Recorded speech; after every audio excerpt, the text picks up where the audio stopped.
Burkina Faso sera ce qu'ils n'ont jamais rêvé de voir. L'Afrique doit se réveiller, l'Afrique doit quitter ces situations de conflit.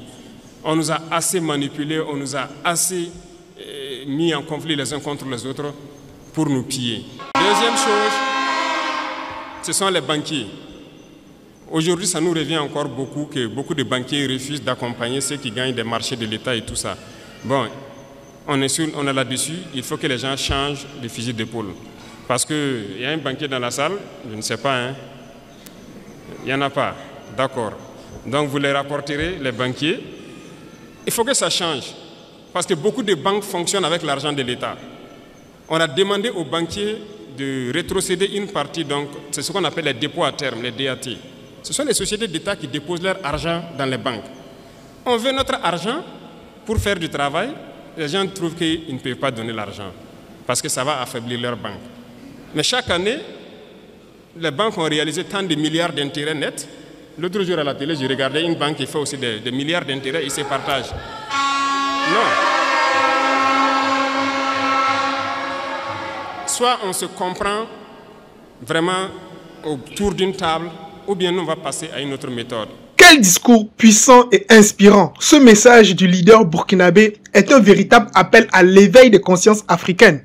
Face aux défis sécuritaires, médiatiques et économiques, il a fait une analyse franche et sans concession qui mérite d'être écoutée en dehors même du Burkina Faso. Les révélations sur les banques sont explosives. Elles réalisent des milliards de profits grâce aux fonds publics, mais refusent de financer l'économie réelle, c'est-à-dire les PME, les startups ou bien encore les entrepreneurs. Donc l'ultimatum donné de moins de 25% des fonds publics restitués avant fin mars montre la radicalité salutaire contre l'égoïsme oligarchique. L'approche industrielle est visionnaire. La création des usines de tricycles locales est une excellente idée parce que ça va créer de l'emploi. Et le problème, c'est que quand les banques refusent de financer ce type de projet, ça handicape toute une économie. Je suis un jeune entrepreneur et peut-être vous qui regardez cette vidéo, vous aussi, vous aimez l'entrepreneuriat, vous aimez les business. Donc imaginez combien de startups, combien des idées meurent juste par manque de financement. Moi, j'en ai vu énormément et je côtoie plein de jeunes aujourd'hui qui ont des idées juste fantastiques.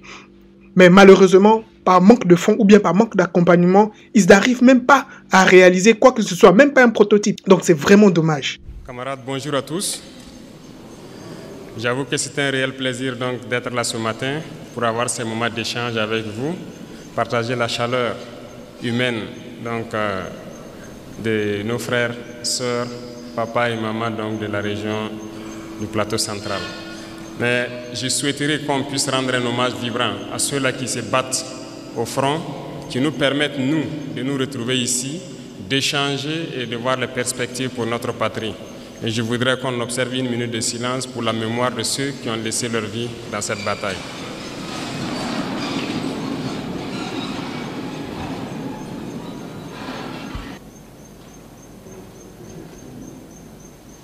Je vous remercie.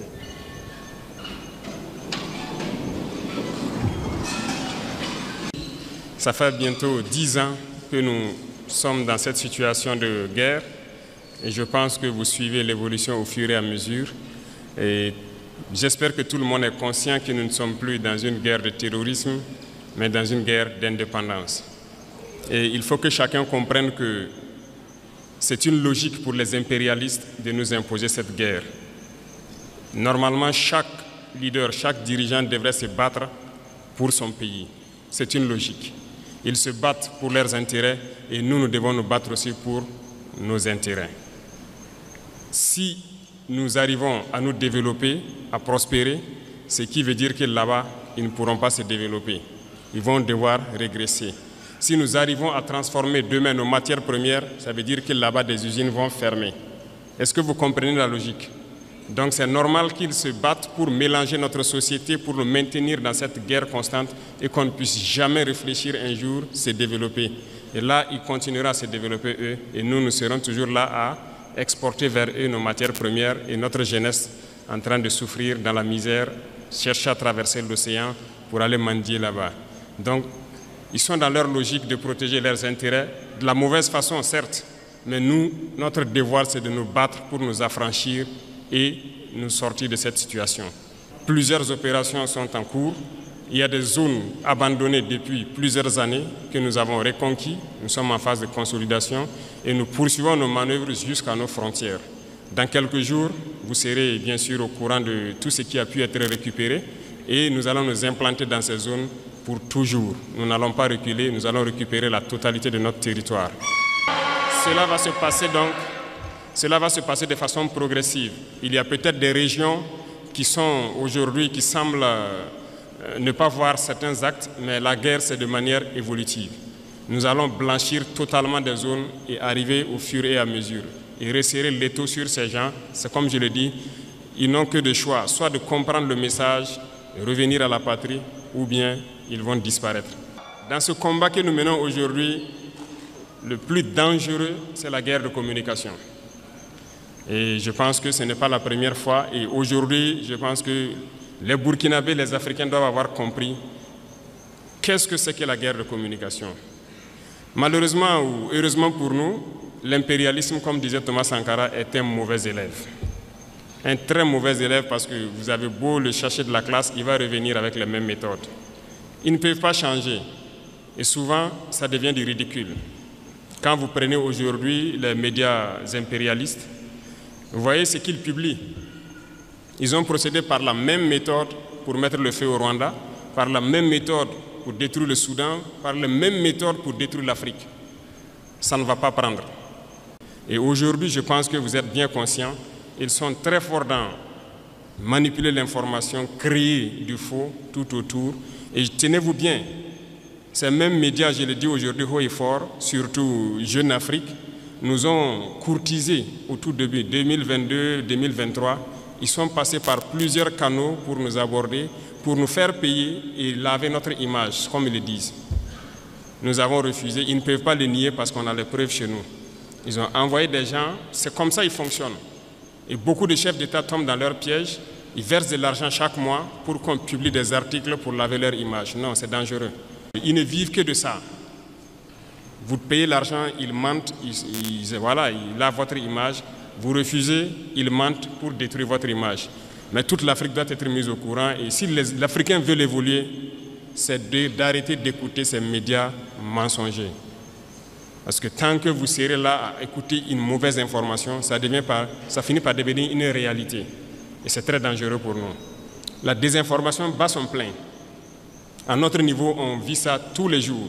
Et je dis chaque fois aux gens de faire très attention.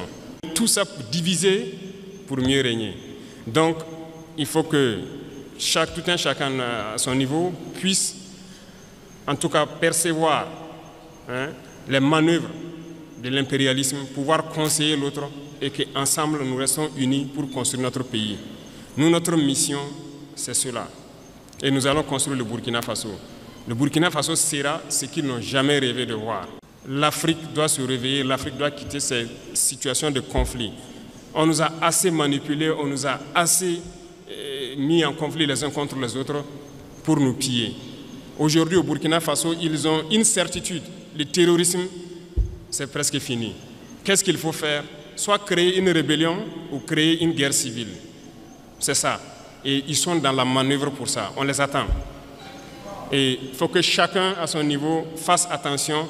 Parce que si les gens se laissent manipuler, on va les aligner, on va les allumer comme les autres aussi. La manipulation ne doit pas passer. On a un objectif à atteindre, on va atteindre l'objectif. C'est la mission qui nous est assignée actuellement. Et je vais inviter donc tout un chacun à prendre ça en considération parce que l'impérialisme a plusieurs visages. On parle des impérialismes qui sont hors du continent, mais il y a des impérialistes à l'intérieur de nous aussi, au Burkina Faso ici. Quand il s'agit de dire certaines choses crûment, il faut le dire. Ça va faire mal, on va se demander pardon, mais il faut qu'on se dise la vérité pour pouvoir avancer. Il y a des gens au Burkina Faso qui ne veulent pas voir les autres évoluer. Il y a des gens qui veulent rester eux seuls au sommet. Non. Nous avons décidé de rendre l'État un peu plus fort et de partager les richesses. Parce que l'intoxication a commencé déjà quand on a commencé à mettre en place l'initiative Faso Mebo. Beaucoup d'entrepreneurs ont commencé à intoxiquer la jeunesse et tout ça. Non. Nous, on a donné des marchés. On a donné des marchés de route, non? On est à quel niveau? Les taux d'exécution, pour la plupart, ce n'est pas bon. Le ministre a fait dernièrement une sortie, une tournée, vous avez tous suivi à la télé. Ça ne va pas trop. C'est lent. On demande aux gens de s'unir. Nous-mêmes, on a essayé de mettre des gens en groupement. Ils ne veulent pas travailler en groupement. Ça veut dire qu'on les unit d'une manière ou d'une autre pour qu'ils puissent aller vite. Nous, on ne va pas attendre les caprices des uns et des autres et que le Burkina va se développer dans 500 ans, 1000 ans. Non. Nous, c'est dans 5 ans, on veut voir des trucs assez significatifs. Donc, si vous vous unissez, vous aurez plus d'équipements et vous pourrez travailler plus efficacement. Résultat de course, on est en train d'équiper l'ONBA, la Sonaterre. Voilà que tout de suite, les gens demandent l'eau. On est obligé de faire nos barrages nous-mêmes, curer ce qui est là et creuser des points de nous-mêmes. Voilà pourquoi on a payé les équipements pour équiper l'ONBA. Ils sont déjà à RDGO sur la route de Bobo pour faire les premiers barrages. Deuxième chose, ce sont les banquiers. Aujourd'hui, ça nous revient encore beaucoup que beaucoup de banquiers refusent d'accompagner ceux qui gagnent des marchés de l'État et tout ça. Bon, on est là-dessus, il faut que les gens changent de fusil d'épaule. Parce qu'il y a un banquier dans la salle, je ne sais pas, hein. Il n'y en a pas, d'accord. Donc vous les rapporterez, les banquiers. Il faut que ça change. Parce que beaucoup de banques fonctionnent avec l'argent de l'État. On a demandé aux banquiers de rétrocéder une partie, donc c'est ce qu'on appelle les dépôts à terme, les DAT. Ce sont les sociétés d'État qui déposent leur argent dans les banques. On veut notre argent pour faire du travail. Les gens trouvent qu'ils ne peuvent pas donner l'argent parce que ça va affaiblir leur banque.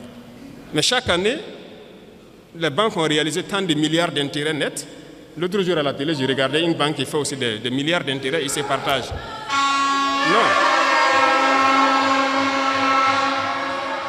Soit on se comprend vraiment autour d'une table, ou bien nous on va passer à une autre méthode. Et ce matin, je tenais à faire cette déclaration pour que vous compreniez que la bagarre qui va commencer, la poussière va se soulever comme on aime le dire. Il faut que vous-même vous fassiez attention, parce que ce sont les mêmes qui vont passer derrière pour intoxiquer, pour créer des mensonges et amener les gens à se détourner de l'essentiel. Il y en a déjà qui essaient, on voit beaucoup de gens qui font des vidéos pour laver les images de certains et tout ça. Faites attention. Et il y a beaucoup de petites entreprises qui ferment parce qu'ils n'arrivent pas à payer les salaires des employés et tout ça. Ils ont des factures déposées au trésor, on n'arrive pas à payer. Mais c'est ça, on dit de donner une partie de notre argent en banque. On va payer ces entreprises pour qu'ils puissent fonctionner. Et les gens sont en train de réfléchir avec l'argent. Vous pensez qu'on peut laisser ça comme ça? La dette intérieure, là, on va payer ça. Cette fin du mois, là, l'argent là va rentrer. On a demandé juste un pourcentage. Ce n'est même pas tout l'argent qu'on veut retirer. C'est un pourcentage qu'on a demandé pour le faire. Et ça réfléchit beaucoup. Certaines banques ont répondu, félicitations à eux, mais la plupart des banques n'ont pas transféré l'argent jusqu'à aujourd'hui. C'est un message que je tenais à les lancer. On a donné fin mars, c'est fin mars. Si fin mars, les 25% ne sont pas là, on va passer à autre chose. Vous êtes prévenus et que la manipulation ne doit pas continuer. Parce que ce sont généralement, ceux qui sont victimes de ça, ce sont les couches les plus pauvres en fait, du pays. Il est employé dans une petite entreprise, il a peut-être son 50 000, son 100 000 par mois. Son patron a déposé des factures au trésor, il n'arrive pas à avoir l'argent. Lui, il va perdre son emploi, toute sa famille souffre, pendant que d'autres sont en train de faire des milliards d'intérêts par mois ou par an. Non, ça ne va pas marcher. Donc, il faut se préparer. C'est un autre front qui s'ouvre. Il y aura toutes les manipulations possibles. Mais restez serein, il faut qu'on avance. Ceux qui veulent importer quelque chose au Burkina, allez-y au ministère, ils vont vous donner les papiers. Il n'y a pas de deal. Si vous partez là-bas et que quelqu'un dit de payer quoi que ce soit, venez à la présidence même vous plaindre. Il y a un bureau là-bas pour ça. Et on va voir celui qui a demandé l'argent là. Donc, il n'y a pas de deal encore pour avoir une autorisation spéciale d'importer. C'est limpide, c'est clair. Il faut le faire.